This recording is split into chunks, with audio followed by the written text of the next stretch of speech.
The Judicial Service Commission's finding of gross misconduct against suspended Gauteng Judge Tintswalo Makhubele has renewed focus on the judiciary amid waning confidence in institutions.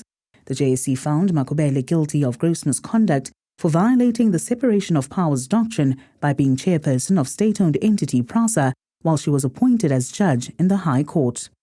The Commission made the same finding over Makhubele's conduct while she was Prasa chair after she allegedly sidelined the entity's legal department and reached a settlement of over 50 million rand with embattled company Siaya. The organization that filed the complaint against the judge, #UniteBehind, views Makhubele's possible impeachment as both a victory and a loss. This is both a victory and a shame, because a judicial system should be independent. It should not have any judges that are not transparent, judges that cannot be, trusted. So it's a shame that after 30 years of democracy, we are still, impeaching judges.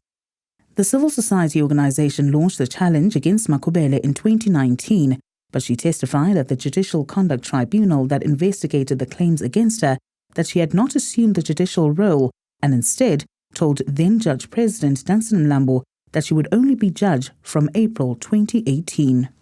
6 years after the complaint was laid, the JSC made a finding that could signal the end of her judicial career.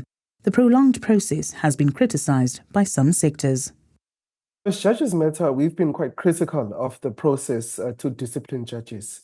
It is too complicated, it is too long, there's multiple stages of decision-making. All of those stages are vulnerable to a court challenge, which inevitably causes delays. And so that's why we see these processes run for many, many years.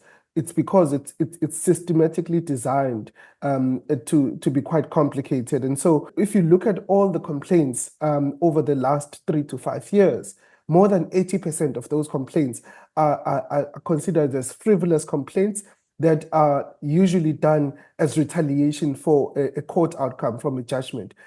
There are growing calls for reforms to the system with the amendment of the JSC Act and for the Judicial Conduct Committee, the body that establishes whether there is a prima facie case for which the judge must answer, be capacitated.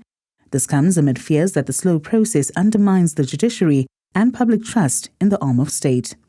But the legitimacy of the process also rests on ensuring that it is robust and thorough.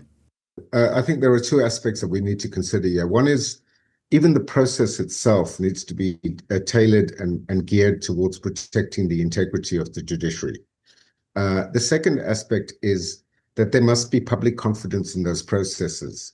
We're at the stage, we're still at a relatively early stage of these disciplinary processes occupying the JSC. And we need to build a level of trust in those processes so that even when they are held in camera, the public accepts the outcome.